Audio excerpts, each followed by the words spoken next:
What's going on, bottom line viewers? It's Mitch here. J.J. Watt has signed with a team. J.J. Watt, one of the high-profile superstar free agents of the 2021 NFL offseason, has officially signed. We thought it might be with the Green Bay Packers. We thought it might be with the Buffalo Bills. How about the Cleveland Browns? J.J. Watt said, nope, no sir. I am going to go to the NFC West because that's where every other free agent likes to go.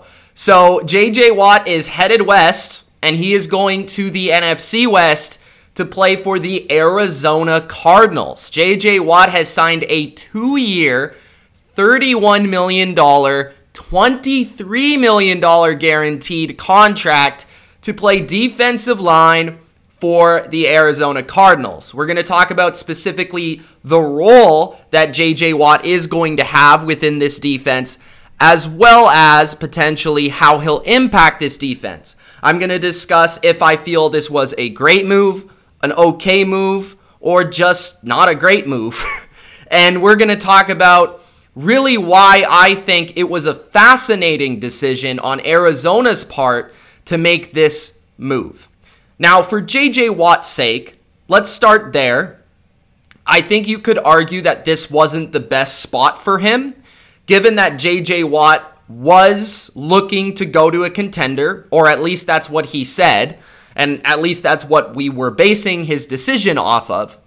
So if you're basing J.J. Watt's decision off of, I want to play for a contender, I want to play for a team that's going to win now, and we are going to win a championship, I'm not quite sure Arizona was the best place to go.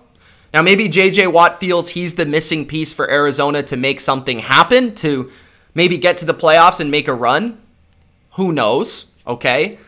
But he is entering the most competitive division in football, who already just acquired Matthew Stafford, so they've only really gotten better since last year. And we know that the 49ers will be better based on just getting injury luck going their way. And of course, the Seahawks, as long as they don't trade Russell Wilson, are still going to be competitive.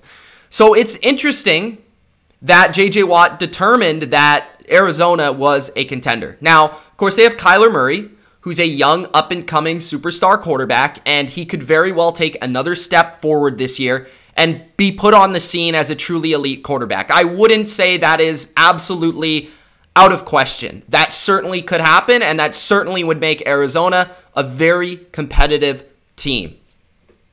But this is a team with a lot of holes, more so than simply one defensive lineman away from making the Super Bowl, or even making a run, or even making the playoffs, in my opinion.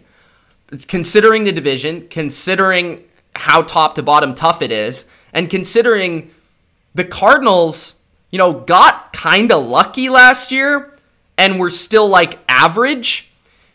You saw their holes all over the place each and every week, right? You saw some of their deficiencies up front where J.J. Watt will help them. You saw definitely their deficiencies in the secondary, which they're going to need to improve on. And they certainly had deficiencies on the offensive line. So there are a lot of issues, layers of problems with this roster that need to be really covered and really just better for them to be a good team. And that is where I question the move. It's not that J.J. Watt isn't still a good player, which he is.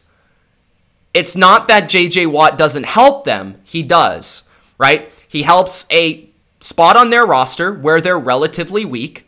Okay, Arizona, they don't really have, great defensive linemen, especially of the interior variety.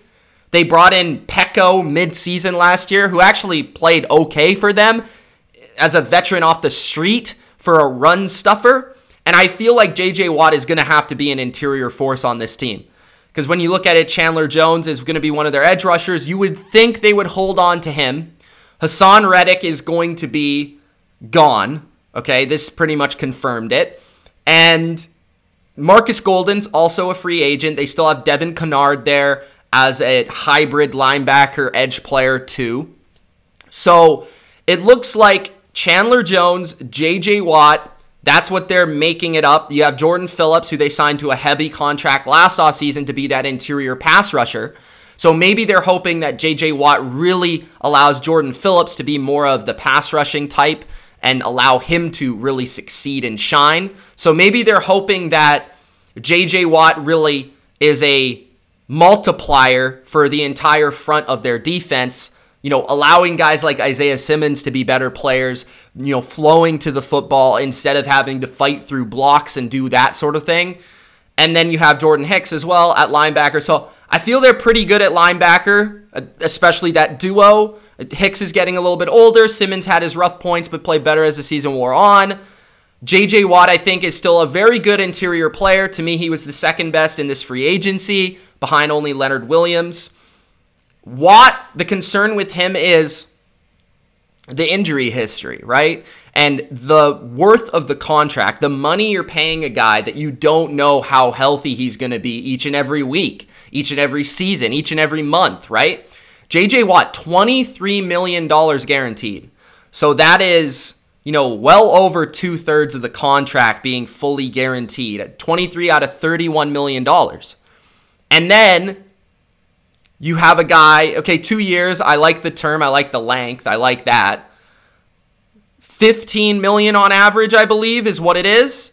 And when you compare that to some of the players in the ballpark, you look at it and you're like, J.J. Watt, Eric Armstead. Yeah, he's just as good as Eric Armstead. But Eric Armstead's way younger, and Eric Armstead hasn't been hurt constantly. So really what you're banking on if you're Arizona, you're paying J.J. Watt for prime, good J.J. Watt. Underneath that, not exactly prime defensive player of the year J.J. Watt, but you're paying him for, top-notch J.J. Watt, healthy at 31, 32 years old, whatever he is right now. Because when you look at his production from last year, right? You look at his production from last year. He is currently 31 years old, and he's turning 32 on March 22nd within this month. He had 5 sacks this year, 5 sacks. He did have 17 quarterback hits. The thing with J.J. Watt is he did play 16 games this year, which is nice to see. He also had an interception, 2 forced fumbles. All of that's great. I really think Watt had a significant dip in his production this year. And you could look at that by just saying this number, 2 numbers in conjunction. He had 5 sacks this year compared to 4 sacks in 8 games a year ago. And he had 52 tackles, this year in comparison to 24 the year before. He had 24 pressures in just 8 games, So you just compare his production from 8 games in 2019, where he was 30 years old, to coming off of an injury, again, that offseason, coming into this season, being fully healthy for this season, having 5 sacks, and only having 29 pressures, when he had 24 pressures in 2019 alone, by itself, in 8 games. So, J.J. Watt is not the J.J. Watt that we know from the past, right? He is not going to give you 16 sacks. He's not going to give you 60 pressures. That's what he did in 2018 when he was an All-Pro. He's not going to give you 4 sacks in 8 games. He's not going to give you 24 pressures in 8 games when he gave you 29 a year ago. Now, there's some things that you could bring up for why that happened, right? J.J. Watt, the only real playmaker on the defense. There's nobody really to take pressure off of him. There's nobody to take the attention off of him. Now in Arizona, you have Chandler Jones, who's a sack specialist in his own right. There's actually rumors that the Cardinals would move on from Chandler Jones. But my guess would be that they keep Chandler Jones. They keep J.J. Watt. They let go of Hassan Reddick. They don't pay him. They maybe let go of Marcus Golden. I feel like another team would be willing to pay him a little bit more money because he's a sack guy. He's a pass rush specialist.